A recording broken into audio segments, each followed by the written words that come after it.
Hola, soy Isabela Reyes, tengo 64 años, y hace 6 meses descubrí que la persona que más amaba en el mundo había estado fingiendo quererme durante los últimos 10 años. Hoy les voy a contar cómo una mentira destruyó mi vida y cómo yo destruí la suya a cambio. Pero antes de empezar, dejen un like, suscriban al canal y cuéntenme en los comentarios desde dónde ven este video. Ahora sí que comience la historia. Trabajé en un hospital durante 38 años. Enfermera. Turnos de noche, fines de semana, navidades lejos de mi familia. Mis manos ayudaron a traer bebés al mundo, a sostener a personas moribundas, a limpiar heridas que otros no querían tocar. A mis colegas les gustaba bromear, diciendo que las enfermeras no tenemos alma, que nos la dejamos en algún turno nocturno alrededor del año 2. Supongo que tenían razón, porque cuando mi marido Roberto me pidió que dejara de trabajar hace 3 años, lo hice sin cuestionarme. Le dije que sí a todo. Una casa más grande en un barrio más bonito. Dinero para sus inversiones. Dinero para que mi hijo Cristóbal pudiera expandir su negocio de restaurantes. Roberto siempre fue encantador. El tipo de hombre que te hace sentir como si fueras la mujer más importante del universo cuando te mira. Ojos cafés profundos, sonrisa lenta, manos que sabían exactamente dónde tocar. Después de 35 años de matrimonio, yo creía que lo conocía. Creía que conocía el sonido de su respiración, la textura de su honestidad, el color de su verdad. Me equivoqué en todo. La llamada llegó un martes por la mañana. Yo estaba en la cocina, preparando café, cuando mi teléfono comenzó a sonar. Era un número desconocido. Casi no contesto. Casi dejo que vaya al buzón. ¿Eres tú, Isabela Reyes?, preguntó una mujer, su voz era seria, profesional. El tipo de voz que solo escuchas cuando algo se ha roto de una manera que ya no se puede arreglar. Sí, Joy, ¿quién es? Mi nombre es Sandra Morales. Trabajo para la fiscalía. Necesito que vengas a nuestra oficina hoy. Es sobre tu marido Roberto Reyes. En ese momento, sentí que se movía bajo mis pies. No fue un terremoto. Fue algo peor. Fue la certeza absoluta de que mis 64 años de vida estaban a punto de colapsar. ¿Qué pasó? ¿Está bien? Tu marido no tuvo un accidente. Necesitas venir ahora. La oficina de Sandra Morales olía a café frío y a carpetas viejas. Sandra tenía ese aspecto de alguien que ha visto demasiado de lo peor que la gente puede hacer. No sonrió cuando entré, no me ofreció café, simplemente me señaló una silla. Isabela, ¿sabes estado haciendo tu marido estos últimos 10 años? ¿Trabajar? Nuestro negocio es una distribuidora de materiales de construcción. Sandra abrió una carpeta. Sacó fotografías. Mi corazón comenzó a latir de una manera que no era normal. Tu marido no tenía un negocio de materiales de construcción, o al menos no era su negocio principal. Las fotos mostraban a Roberto en lugares que yo no reconocía, en hoteles, con mujeres que no era yo, pero eran las fechas las que me rompieron: 2015, 2016, 2018, 2019, 2020, 2021, 2023, 10 años de fotos, 10 años. Eso fue un error. Tal vez fue hace años, pero ahora es diferente. Isabela. Tu marido no solo ha estado teniendo aventuras, ha estado estafando a personas mayores, personas que conocía a través de su trabajo comunitario. Ha estado ganando su confianza, accediendo a sus cuentas bancarias, transfiriendo dinero. Sentí que algo en mi pecho se quebraba, literalmente, como un sonido de vidrio rompiéndose. No, eso es imposible. Hemos estado investigándolo durante 18 meses. Hemos recopilado evidencia de 23 casos. 23 personas mayores, Isabela. Dinero que no fue recuperado. Algunos de ellos murieron pensando que habían perdido sus ahorros de vida. Miré por la ventana. Afuera la ciudad se veía normal. Carros, gente caminando, vendedores, todo seguía igual. ¿Cómo era posible que el mundo continuara moviéndose cuando el mío se desmoronaba? ¿Dónde está ahora?, pregunté. Está siendo detenido en este momento. Lo acusaremos formalmente en 1 hora. No sé cuánto tiempo pasé en esa oficina después. Supongo que fue bastante, porque cuando salí, el sol estaba en un ángulo diferente. Sandra me dio un número de una trabajadora social, un folleto sobre víctimas indirectas de crímenes y una mirada que contenía exactamente la cantidad de lástima que no podía soportar. Fui directo a la casa. Roberto no estaba. Su ropa seguía en el closet. Su cepillo de dientes seguía en el baño. Su café favorito seguía en la cocina. Ese café que compraba en la tienda especial de la calle principal. Me senté en la cama que habíamos compartido durante 35 años. La cama donde creía que lo conocía, donde creía que éramos felices. Mi teléfono comenzó a sonar. Era Cristóbal, mi hijo. Su voz sonaba asustada. «Mamá, ¿es verdad que papá?» No pude responder. Simplemente colgué. Luego llamó mi hermana. Luego mis amigas del trabajo. Luego gente que no sabía que existía. Todos querían saber los detalles. Todos querían que les confirmara que el hombre que habían conocido, que les había hecho favores, que había sonreído en sus cumpleaños, era un ladrón. Apagué el teléfono. Esa noche, me senté en la oscuridad de mi sala y comprendí algo que debería haber sabido hace mucho tiempo. Que vivir con alguien no es lo mismo que conocerlo. Que el amor puede ser perfectamente imitado. Que 35 años pueden ser una mentira tan grande que casi te ahoga. Pero en ese momento, Isabela Reyes no sabía que lo peor estaba por venir. No sabía que mañana descubriría que Roberto había tomado un préstamo usando mi nombre. No sabía que mis ahorros de toda la vida habían sido transferidos a cuentas que no reconocía. No sabía que en realidad estaba completamente en bancarrota. Lo que sí sabía era que tenía que hacer algo. No sabía qué, pero sabía que los próximos pasos de mi vida tenían que contar una historia diferente. Una historia donde Isabela Reyes no era la víctima. Una historia donde yo controlaba el final. Los primeros 14 días después de que Roberto fuera arrestado fueron un borrón. Abogados, documentas, más abogados. Descubrí cosas que no quería descubrir. La casa que creía que era mía estaba hipotecada 3 veces. Mis ahorros de 38 años de enfermería habían desaparecido. Roberto había abierto líneas de crédito con mi nombre sin mi consentimiento. 18 líneas. 18. Un abogado llamado Martín Lucero se presentó en mi puerta un jueves por la mañana. Era joven, quizá 35 años, con el tipo de cara que transmite malas noticias regularmente. Señora Reyes, he revisado todos los documentos. La situación es delicada. Cuéntamelo, quiero saberlo todo. Se sentó en mi sala, en mi sofá. En el sofá donde Roberto y yo habíamos visto películas, donde habíamos hecho planes, donde habíamos construido una vida que resultó ser completamente falsa. Tú eres responsable por $800,000 en deuda que Roberto adquirió usando tu nombre. Como esposa, la ley te hace responsable. $800,000. Yo había ganado aproximadamente $30,000 al año durante casi 40 años. Incluso si hubiera dado cada centavo, nunca habría acumulado eso. Nunca. ¿Qué pasa si no puedo pagarlo? El banco iniciará procedimientos de embargo. Perderás la casa, todo. Y mis ahorros, puedo recuperarlos. Se usaron para pagar algunas de las deudas.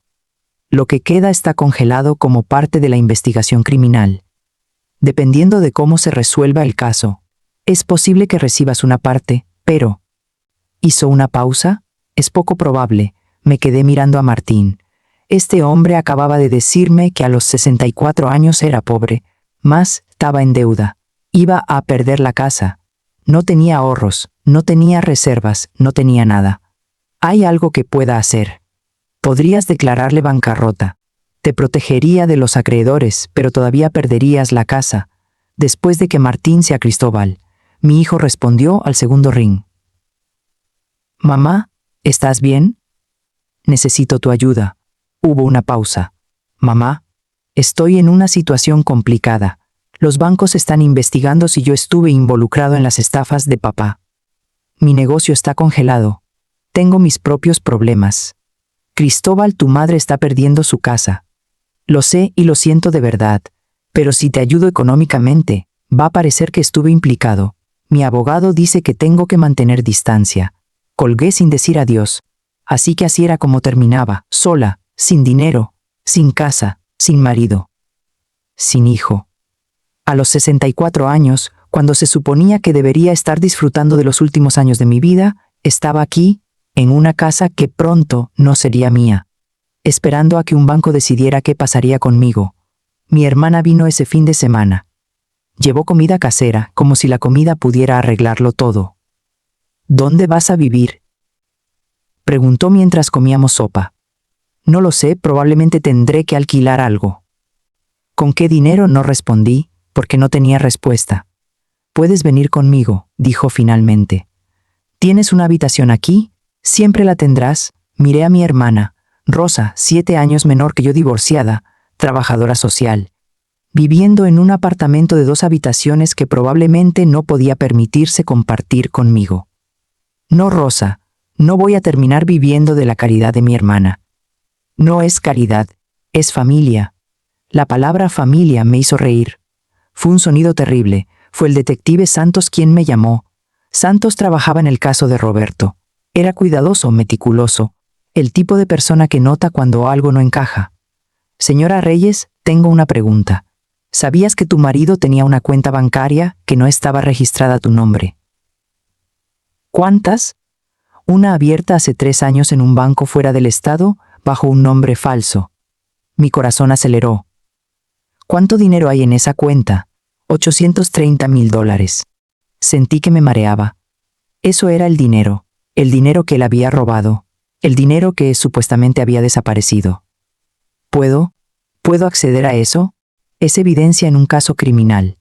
Además, aunque pudieras, legalmente le pertenece a las víctimas.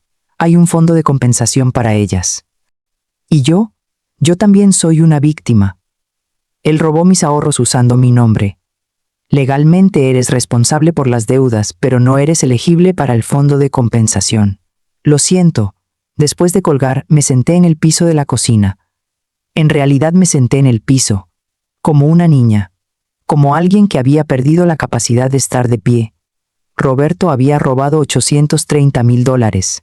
Y estaban allí, congelados, sin poder tocarlos, mientras yo perdía todo. Fue en ese momento cuando algo cambió en mí. Fue como si la Isabela que había criado, pacientes en hospitales, la Isabela que había sonreído a través del dolor de otras personas, la Isabela amable y complaciente, simplemente muriera. Nació alguien diferente. Contraté a un investigador privado llamado Héctor Ramírez. Lo encontré en línea. Un exdetective con experiencia en fraude financiero. Su oficina olía a cigarrillos y secretos. Necesito que encuentres todo sobre mi marido. Cada cuenta, cada transacción, cada cosa que haya los detectives de la policía no hayan encontrado. Héctor me miró sobre sus gafas. ¿Tienes dinero para eso? No. ¿Pero lo tendré? No sabía cómo lo tendría, pero sabía que lo haría. Héctor me cobró $5,000. Fue todo lo que me quedaba. Vendí mis anillos, mis joyas, la poca ropa cara que tenía. Rosa me prestó dinero, aunque le dije que era un préstamo. Pasaron 3 semanas. Luego Héctor me llamó. ¿Puedes venir a mi oficina? Cuando llegué, Héctor estaba sentado con un café frío frente a él y expresión de alguien que había encontrado un cadáver. Isabela, ¿cuánto sabes sobre la relación de tu marido con Cristóbal? Mi estómago se hundió. ¿Qué quieres decir? Roberto no solo estafaba a personas mayores, también le daba dinero a Cristóbal, mucho dinero. Y de acuerdo con mis registros, Cristóbal sabía exactamente dónde provenía ese dinero. No. Eso es imposible. Héctor extendió documentos, transferencias. Fechas. Cristóbal había recibido $200,000 en los últimos 2 años. De cuentas que Roberto había abierto con dinero robado. Mi hijo no solo estaba distanciándose de mí, porque tenía miedo de que pareciera involucrado. Estaba involucrado. Había estado tomando dinero robado todo el tiempo. Hay más, dijo Héctor. Hablé con algunos de los acreedores de Cristóbal. Resulta que la expansión de su negocio de restaurantes fue financiada con dinero que vino de tu marido. Dinero que vino de estafas. Me recosté en la silla. Sentía como si estuviera cayendo en un pozo sin fondo. Cada piso que bajaba revelaba otro nivel de traición. Mi marido me había engañado. Mi hijo estaba cómplice en los crímenes de mi marido. Habían conspirado juntos para robar dinero a personas mayores. Y yo, la enfermera ingenua. Había estado trabajando para financiar su imperio de mentiras. Fui a la cárcel para visitar a Roberto. Los guardias me trajeron a una sala de visitas. Él estaba esposado, lucía delgado, como si la prisión ya le estuviera consumiendo. Cuando me vio, su cara se transformó en lo que probablemente creía que era remordimiento. Actuaba bien. Incluso en la cárcel, bajo acusación, Exado seguía actuando. Isabela, lo siento. Yo nunca quise que. El silencio fue la respuesta. ¿Desde cuándo? Desde el principio. Necesitábamos ayuda para abrir cuentas, para parecer legítimo. Cristóbal, simplemente me levanté. Simplemente que Roberto simplemente ayudó a su padre a estafar a gente mayor. Simplemente tomó dinero robado. Simplemente fue cómplice de 18 crímenes. No sabía exactamente lo que estaba pasando. Un negocio normal. Está mintiendo. Incluso ahora está mintiendo. ¿Sabes cuántos años lleva escuchando mentiras de ti? 35 años. Y aún ahora, en la cárcel, sin poder salir de aquí, todavía estás ahí sentado fabricando historias. Caminé hacia la puerta. Espera, gritó. ¿Qué va a pasar conmigo? ¿Vas a ayudarme con los abogados? Me detuve sin voltear. Deberías preguntarle a tu hijo, el quien tiene el dinero. El dinero robado. Nuestro dinero. El dinero que me había sido robado 2 veces. Esa noche hice una llamada. Era la detective Sandra Morales. Necesito hablar contigo. Descubierto algo sobre el caso. Nos reunimos en una cafetería de medianoche. Sandra escuchó mientras le contaba todo lo que Héctor había descubierto sobre la implicación de Cristóbal. Esto es complicado, dijo finalmente. Técnicamente, si Cristóbal solo recibió dinero, sin saber la fuente exacta, podría argumentar que no cometió un crimen. ¿Cómo que sin saber la fuente? Mi hijo sabe exactamente de dónde salía el dinero. ¿Puedes probarlo? No podía. Héctor había encontrado las transferencias, pero no hay pruebas directas de que Cristóbal supiera exactamente qué estaba pasando. Simplemente era conveniente estar ciego. Esa es la magia de la familia, ¿verdad? La capacidad de ver exactamente lo que queremos ver. Pero yo ya no quería ver nada más. Esa noche tomé una decisión que cambiaría todo, una decisión que no se podía deshacer.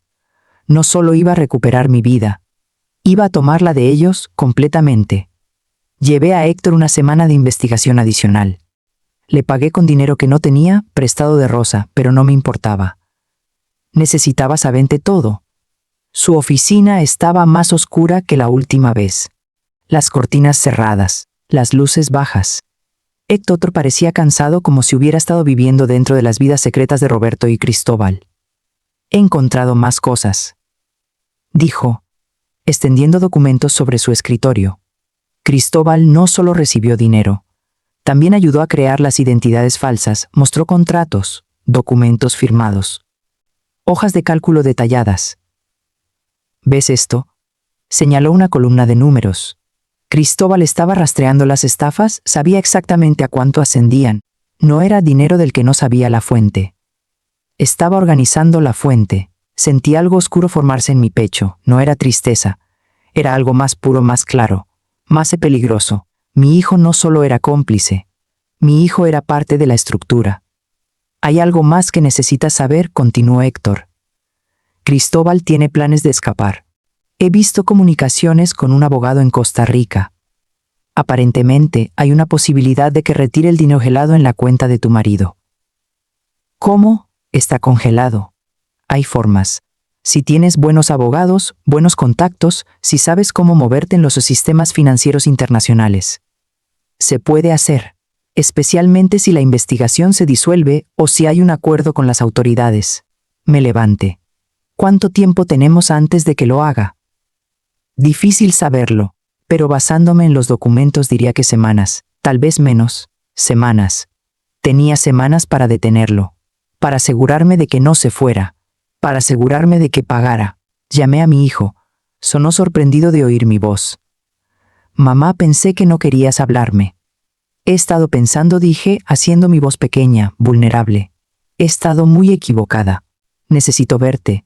Necesito hablar contigo en persona. ¿De qué? De nosotros, de perdonar. Hubo una pausa. Sé que estaba calculando. Sé que estaba preguntándose si era una trampa. ¿Dónde? En mi casa mañana por la noche. Cocinaré tu comida favorita. Mamá, hablas extraño. Solo estoy cansada, mi hijito. Solo quiero verte. Colgué sin esperar su respuesta. Pasé las siguientes 24 horas preparándome. No tanto la comida, aunque sí hice sus enchiladas verdes, las que su abuela hacía cuando era niño. Preparé mi casa. Encendí velas. Puse música suave. Hice que pareciera un lugar donde la familia se reunía a hablar y perdonarse. Había algo más que estaba preparando también. Una trampa. Cristóbal llegó puntual. Llevaba un traje caro, el tipo de traje que cuesta más que lo que yo ganaba en un mes. Sus zapatos eran italianos, su reloj era de oro. Todo eso vino del dinero robado. Mamá, abrazándome. Te ves bien, mentía. Me veía mal. Me había visto mal durante las últimas 3 semanas. Pero fingía estar mejor. Comimos en silencio durante un tiempo. Las enchiladas estaban buenas. Cristóbal comió como si no hubiera comido en días. Supongo que la culpa hace eso. Te quita el apetito hasta que ya no puedes más. Necesito decirte algo, comencé. He estado pensando sobre todo lo que ha pasado. ¿Y he llegado a la conclusión de que es hora de dejar el pasado atrás? Cristóbal levantó la vista, esperanzado. ¿De verdad, mamá? Sé de verdad, pero necesito que me ayudes a entender algo. Necesito que me expliques exactamente qué hizo tu padre y exactamente cómo estuviste involucrado. Su cara se congeló. Ahora estaba evaluando. Ahora se daba cuenta de que tal vez esto no era lo que parecía. Mamá, ya habíamos hablado de esto. No estuve involucrado. Cristóbal, no me mientas. No ahora. Si vamos a arreglar las cosas, necesito la verdad. Hubo una batalla interior en su cara. La guerra entre la autopreservación y la necesidad de confesarse. Ganó la autopreservación. Mamá, no sé de qué hablas. Me levanté y fui a mi recámara. Volví con un folder. Esto fue encontrado por un investigador privado que contraté, le mostré las fotos, los estados de cuenta, las transferencias, cada pieza de evidencia de su culpa. Vi cuando se dio cuenta de que lo sabía todo. ¿Cuándo los obtuviste? Preguntó la fría, hace una semana. ¿Quién fue? Un investigador llamado Héctor Ramírez. Se levantó abruptamente. Su cara estaba roja. La máscara había desaparecido.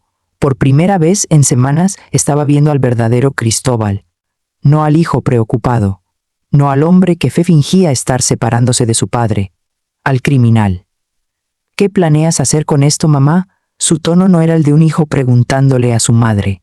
Era el tono de un hombre hablándole a un obstáculo. Depende de ti. Sí, tienes una opción. Se recostó en la silla, esperando. Opción 1, comencé. Voy a entregar toda esta información a las autoridades. La policía reabrirá la investigación. Los federales se involucrarán. Irás a la cárcel por cómplice en fraude a personas mayores. Probablemente 5 años. Tal vez más. Y la opción 2, repones el dinero. ¿Qué dinero? ¿Todo? $200,000 que robaste más intereses. Más un pago por daños. Cristóbal soltó una risa. Mamá, eso es $500,000, no tengo eso. Tienes restaurantes, véndelos. Eso me tomaría meses, y los bancos están investigando mis cuentas. No puedo mover dinero sin que se note.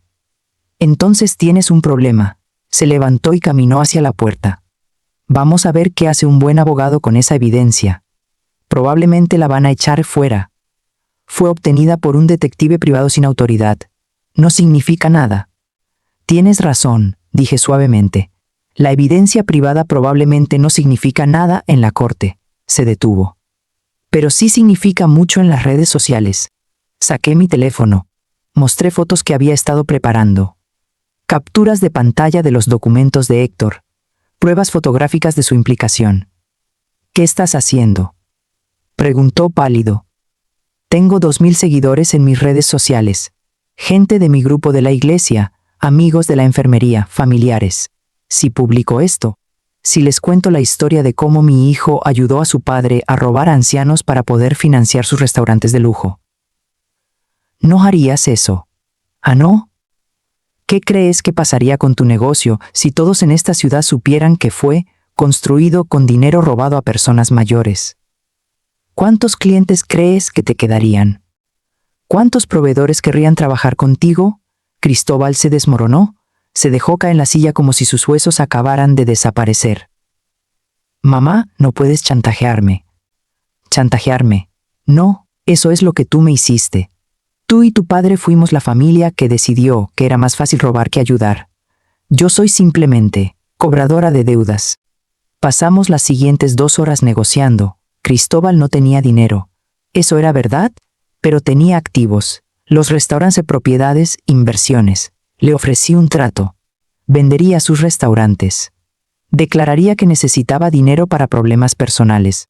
Los bancos y los abogados no cuestionarían una venta apresurada de activos en una investigación de fraude. Solo lo verían como un signo de culpa. Con el dinero de la venta, pagaría lo que me debía. Si no era suficiente, vendería las propiedades. Si aún no era suficiente, publicaba todo en línea. Además, tenía otra condición. ¿Cuál? Preguntó. Le escribirás una carta a tu padre, diciéndole que ya no tienes el dinero, que lo gastaste, que cometiste errores de inversión, que desapareció. ¿Por qué? Porque quiero que él sepa lo que es perder todo, como yo. Cristóbal aceptó. Después de que Cristóbal me senté en la oscuridad de mi sala. No sentía victoria, no sentía alegría, solo sentía frío. Había chantajeado a mi hijo, había amenazado destruir su vida, había violado leyes, había cruzado líneas que no debería haber cruzado, pero lo extraño es que no me arrepentía. Una semana después, Cristóbal comenzó a vender sus restaurantes. 2 semanas después, había reunido $400,000. Me los pagó en una oficina de abogados, con testigos, con documentos. Dinero limpio que ahora era mío. Parecía dinero extraño. Dinero que sabía que provenía del sufrimiento de otras personas, que había pasado por manos criminales, que ahora estaba en las mías. Lo transferí a una cuenta especial. Una cuenta que había abierto semanas antes, bajo un nombre que nadie conocía. Porque tenía un plan. Y ese plan requería que nadie supiera de dónde venía el dinero. Fui a visitar a 3 de las víctimas de Roberto. La primera fue Lazra Martínez, una mujer de 78 años que había perdido $45,000. Su casa estaba pequeña y oscura. Ella estaba pequeña y oscura también, como si Roberto hubiera robado no solo su dinero, sino su capacidad de estar viva. Le entregué un sobre. Contaba exactamente lo que había perdido. ¿Lloró?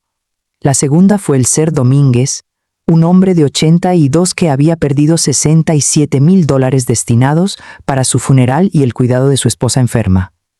Le di el dinero. Él preguntó por qué. Porque alguien necesitaba hacerlo, respondí. La tercera fue María del Carmen, una abuela que había perdido los ahorros para la educación de sus nietos. Le di $50,000. En total, distribuí $180,000 entre las víctimas que pude encontrar. Aún me quedaban $200,000. Ahora venía la parte que había estado planeando todo el tiempo. Roberto estaba en la cárcel esperando su sentencia. El abogado le había dicho que probablemente recibiría entre 12 y 15 años. Lo que Roberto no sabía era que Cristóbal había dejado de visitarlo. Lo que Roberto no sabía era que su hijo le había escrito una carta diciéndole que el dinero se había ido. Todo. Gastado. La carta llegó 3 días antes de la sentencia. Según la información que Ed me proporcionó, Roberto pasó esos 3 días en su celda, completamente destrozado.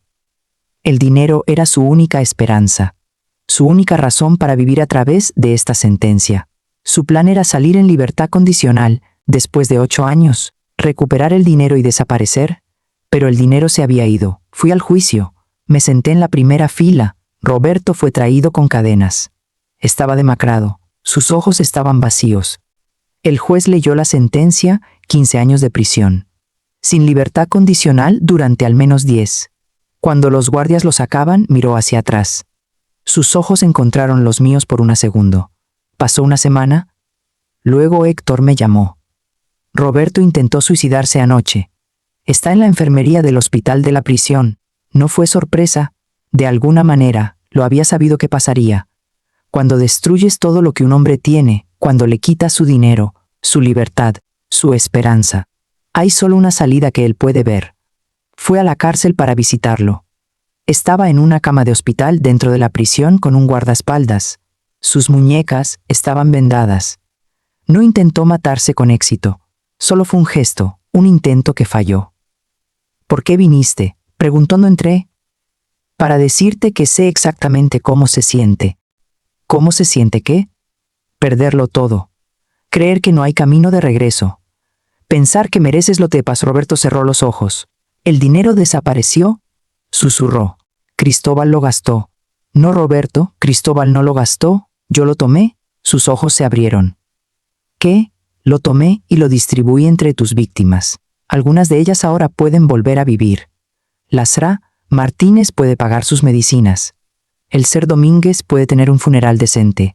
María del Carmen puede enviar a sus nietos a la universidad. ¿Cómo? ¿Cómo lograste eso? Chantajeando a nuestro hijo, amenazando destruir su negocio, haciendo exactamente lo que tú habías estado haciendo a otras personas durante 10 años. La diferencia es que yo robé con propósito. Tú robaste por avaricia. Roberto empezó a llorar. Susurró. Lo sé. ¿Qué va a pasar conmigo ahora? Pasarás 15 años en una celda. Durante esos 15 años, pensarás en las personas que destrozaste. Pensarás en mí, y esperaré que, en algún momento, entiendas que lo que te pasó es lo mínimo que merecías. Caminé hacia la puerta. ¿Dónde estás tú? ¿Dónde vivirás? Me detuve sin voltear. Estoy en un lugar donde finalmente soy libre. Y eso, Roberto, es algo que tú nunca serás. Creí que había terminado.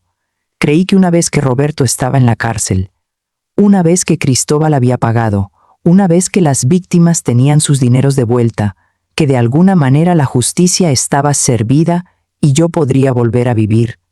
Fue ingenuo de mi parte. La vida no funciona así. Las acciones tienen consecuencias que no puedes predecir. Las decisiones que tomas en la oscuridad tienen formas de encontrar en la luz. Todo comenzó con una carta. Llegó a la puerta de mi apartamento. Pequeño, modesto, el tipo de lugar donde una mujer de 64 años con poco dinero se supone que vive. Pero no era modesto, era libre.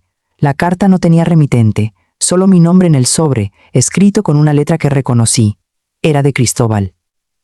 Abrí el sobre con dedos que temblaban por razones que no comprendía. Mamá, he estado viviendo una mentira desde que saliste de mi casa esa noche. La mentira de que pagué mi deuda contigo y que ahora todo está bien.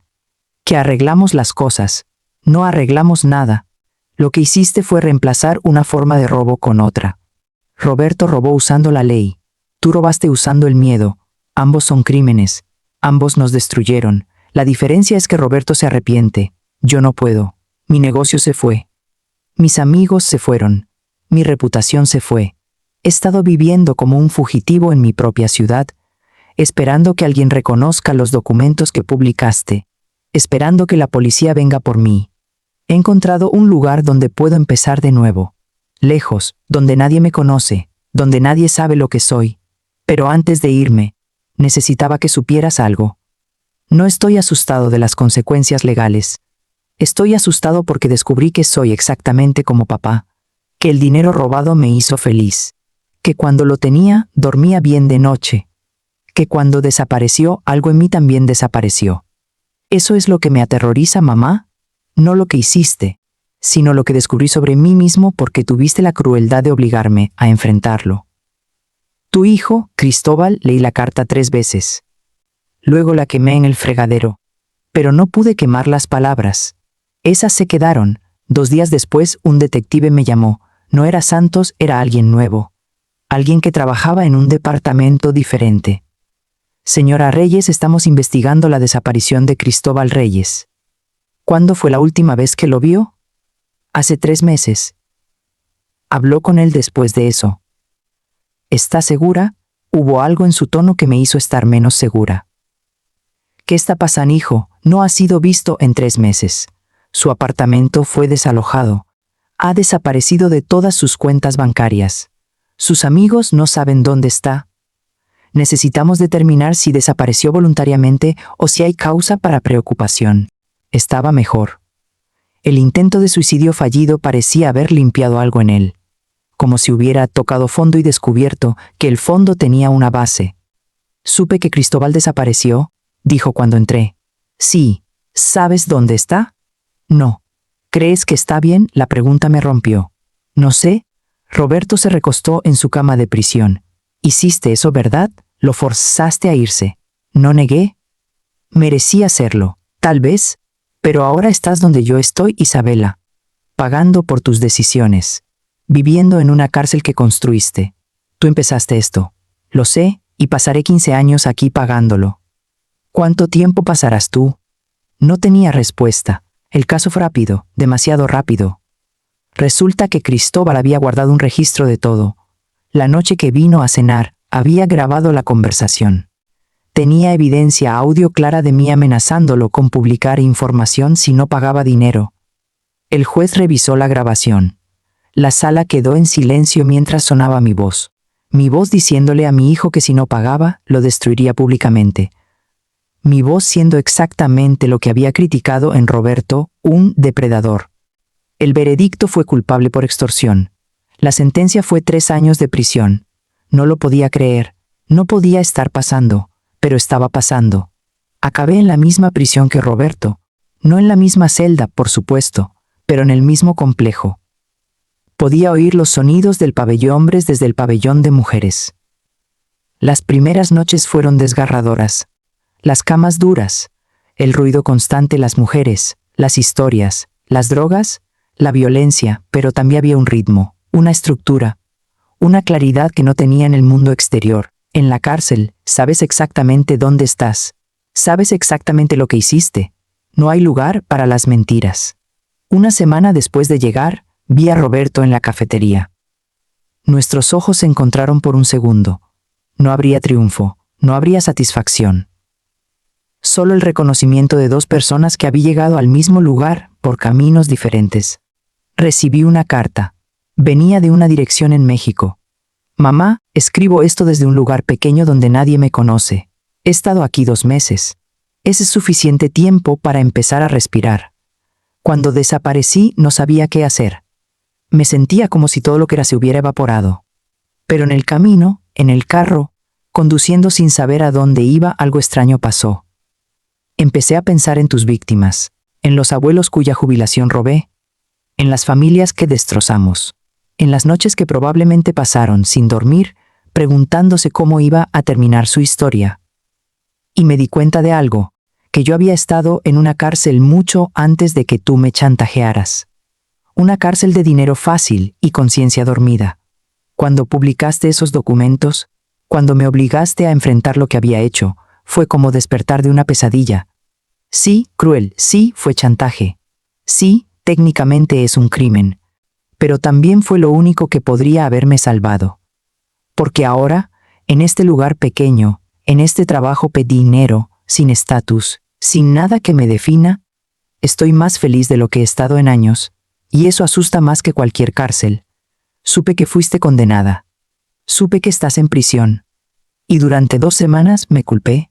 Pensé que debería haber dejado las cosas como estaban. Que debería haber permitido que simplemente construyeras una vida nueva sin consecuencias. Pero sería una mentira si dijera que lamento haber testificado contra ti. Porque la verdad es que ambas merecíamos esto. Ambas necesitábamos estar en este lugar oscuro para descubrir quiénes somos realmente. Y yo no sabía qué era hasta que me sacaste de la comodidad. Mamá, no te pido que me perdones, pero quería que supieras que estoy vivo, que estoy bien, que estoy recuperándome, y que la mujer que me chantajeó, la mujer que me obligó a mi hijo a enfrentar su maldad, la mujer que finalmente pagó por sus acciones, no es alguien que deba avergonzarse. Es alguien que, finalmente, hizo lo correcto, solo de la manera más incorrecta posible. Tu hijo, Cristóbal, leí la carta 30 veces. Lloré durante horas. Y por primera vez desde que todo esto comenzó, sentí algo diferente a la culpa, la rabia o la venganza. Sentí paz. Pasé el resto de mi primer año en prisión trabajando en la enfermería. Resultó que mis 38 años de experiencia tenían valor incluso aquí. Las mujeres me conocían, confiaban en mí, y yo cuidaba de ellas con el mismo cuidado que había cuidado a mis pacientes en el hospital. Una mujer joven, quizá 25 años, fue traída con una sobredosis. La reanimé. La salvé. Después de que se recuperó, vino a verme. ¿Por qué lo hiciste?, preguntó. ¿Por qué me salvaste? Porque eres un ser humano, y merecías serlo. Ella se quedó mirando. Mi madre estaría orgullosa de ti. La ironía fue tan aguda que casi me mata. Sí, mi madre estaría orgullosa, si pudiera verme. Si pudiera saber que a los 65 años, en una celda de prisión, finalmente estoy siendo quien siempre debería haber sido. Rosa vino a visitarme cada mes. No hablamos mucho, pero su presencia era suficiente. En una de sus visitas me trajo noticias. Robert tuvo un infarto hace una semana. Me quedé en silencio. ¿Está bien?, pregunté finalmente. ¿Vivirá? Pero los doctores dicen que sus días de trabajar en la tienda de comisarías están terminados. Estará en el ala médica de la prisión por un tiempo. ¿Cómo está? Tranquilo, según dicen. Como si hubiera aceptado finalmente algo. Después de un año en prisión, fui a hablar con el director del programa de rehabilitación. Le pedí que me permitiera enseñar en el programa educativo de la prisión. Quería enseñar a otras mujeres sobre finanzas personales, sobre cómo evitar la manipulación, sobre cómo reconocer cuando estaban siendo estafadas. Accedió. Así que comencé a enseñar. Mujeres de todas las edades vinieron a mis clases. Algunas eran víctimas, algunas eran perpetradoras, muchas fueron ambas. Les contaba partes de mi historia, no toda, pero lo suficiente para que entendieran que la línea entre víctima y perpetrador es más fina de lo que parece. Una de mis estudiantes, una mujer llamada Lorena que estaba encarcelada por fraude, me preguntó un día. ¿Te arrepientes?, pensé en la pregunta. ¿Sí y no?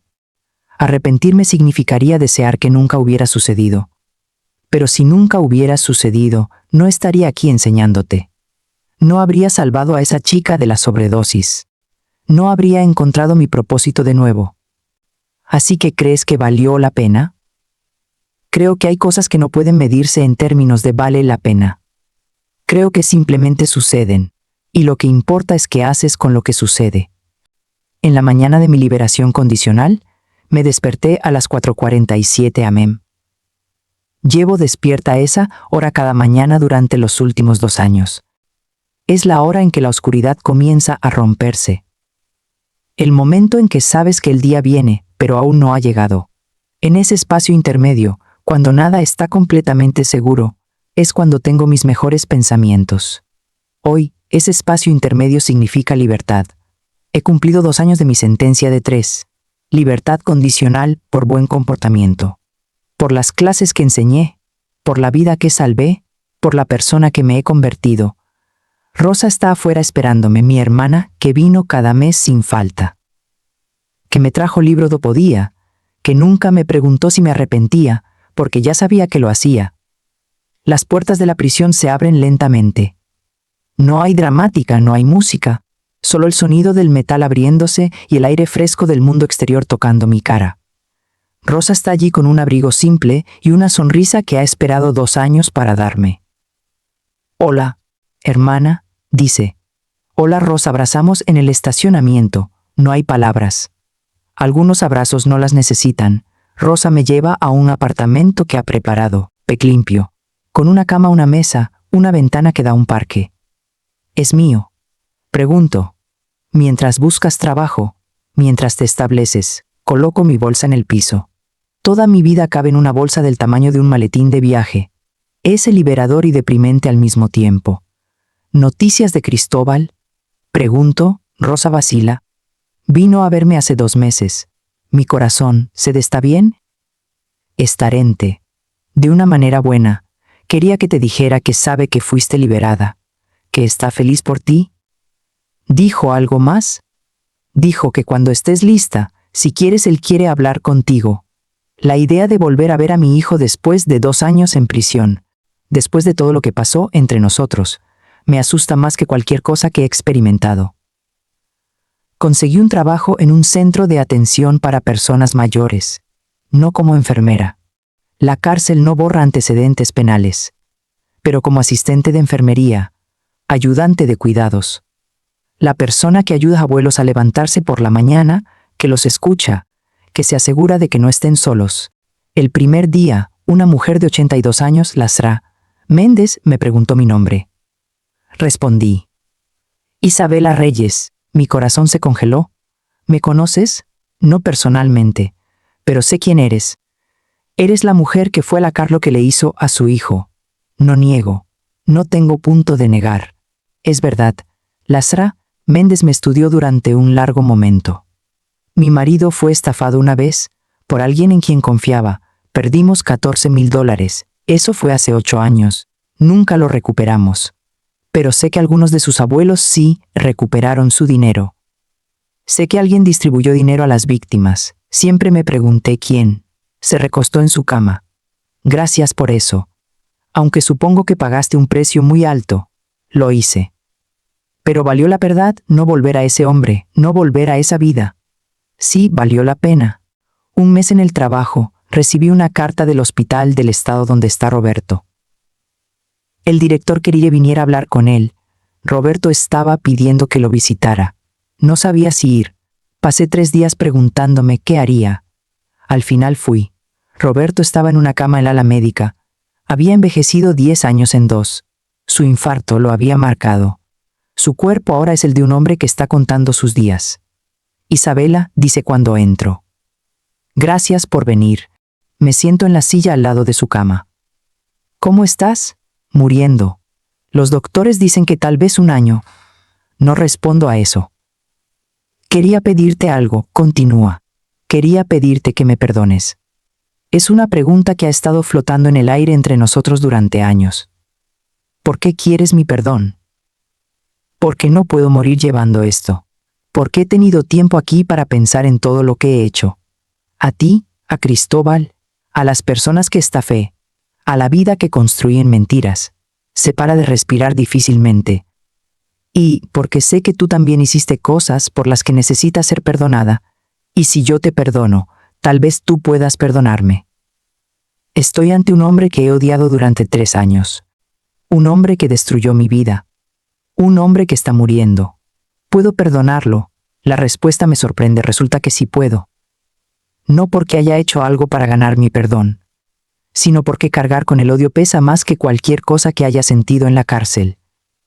Te perdono, Roberto. Llora.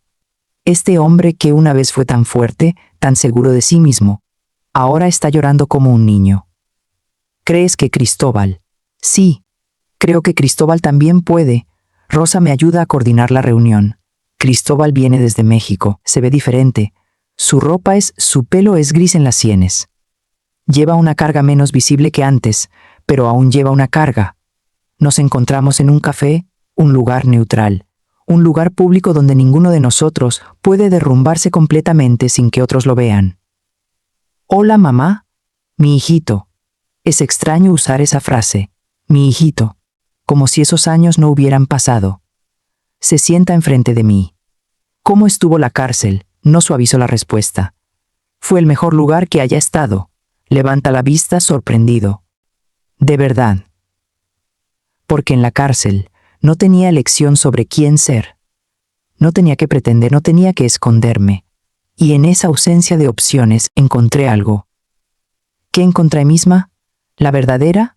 Cristóbal asiente lentamente. Yo también me encontré a mí mismo, no en una cárcel, sino en el exilio, trabajando en un restaurante pequeño, cocinando para personas que no conocían mi pasado, ahorrando dinero honestamente, viviendo sin el peso del dinero fácil. Estoy orgullosa de ti. Las palabras salen de mi boca antes de que pueda detenerme. Cristóbal cierra los ojos. Aunque te chantajé para que vinieras a la cárcel. Especialmente por eso, pasa 1 hora así, hablando, no absolviendo todo, no olvidando, solo mirando directamente a la otra persona y reconociendo que ambas estamos vivas, ambas estamos intentando. Ambas estamos haciendo lo mejor que podemos con las ruinas que construimos. Al final de la hora Cristóbal pregunta, ¿ir a saber a papá? Ya lo hice. ¿Qué pasó? ¿Le perdoné? Cristóbal se quiebra un poco, solo un poco. Yo también lo he perdonado, pero aún no puedo verlo, aún no estoy listo. Entonces no lo hagas, el perdón no es una obligación, es una opción. Cuando se va, me abraza. Es un abrazo diferente al que recuerdo. No tiene el olor del dinero fácil, solo olor a hombre que ha trabajado duro, a hombre que ha sufrido, a hombre que está vivo. 3 meses en mi trabajo, estoy hablando con un abogado, no cualquier abogado. Un abogado que trabaja para un fondo de protección para personas mayores. La misma fundación que vio mi historia. La misma fundación que revolucionó la forma en que este país se ocupa de los abusos financieros a los ancianos. Queremos que hables en conferencias, dice. Queremos que escribas. Queremos que ayudes a otras mujeres que han sido explotadas financieramente por sus familias. ¿Por qué harían eso? Porque su historia cambió las leyes. Porque cuando el público supo lo que pasó, demandó cambios. Porque ahora hay protecciones que no existían antes. Y porque usted es la voz que puede llegar a personas que de otra forma nunca escucharían. Me dan un contrato, no es un salario alto, pero es honesto. Ganaré dinero con la verdad de mi vida. Es extraño. Empiezo a hablar en escuelas, en hospitales, en iglesias, hablando a jóvenes, a personas mayores, a familias sobre cómo los abusos financieros comienzan. Cómo la avaricia puede crecer en el corazón de alguien que amas. Cómo la venganza, aunque se sienta justificada, es otra forma de veneno. Una mujer mayor se me acerca después de una de mis charlas. Usted es la Isabela Reyes, ver la historia. Sí. Mi familia fue una de las víctimas. Cuando mi padre descubrió que habían robado sus ahorros, pensó que se moría. Pero entonces recibió dinero, no sabía de dónde venía. Ahora sé que vino de usted. Las lágrimas corren por su cara. Ese dinero salvó a mi familia. Mi padre pudo vivir con dignidad en un hogar de ancianos. Murió sabiendo que su vida tenía valor. Murió en paz. Me abraza, no sé qué decir. Así que simplemente la dejo que me abrace. Roberto muere en un martes. No fue un evento traumático, simplemente. Dejó de vivir. Cerró los ojos y no los abrió de nuevo. Voy al funeral. Es pequeño. Solo yo, Rosa, Cristóbal, y un puñado de hombres de la prisión que lo conocían. El sacerdote dice cosas sobre redención. Sobre cómo una vida puede ser mala y luego cambiar. Sobre cómo Dios perdona. No estoy segura de si creo eso. Pero está bien si otros lo creen. Después del funeral, Cristóbal y yo nos paramos frente a la tumba de Roberto. ¿Crees que está en paz?, pregunta Cristóbal. Sí.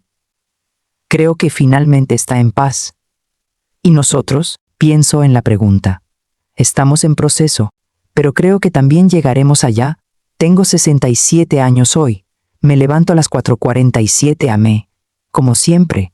Trabajo en el centro de cuidados, doy charlas. Escribo sobre mi experiencia.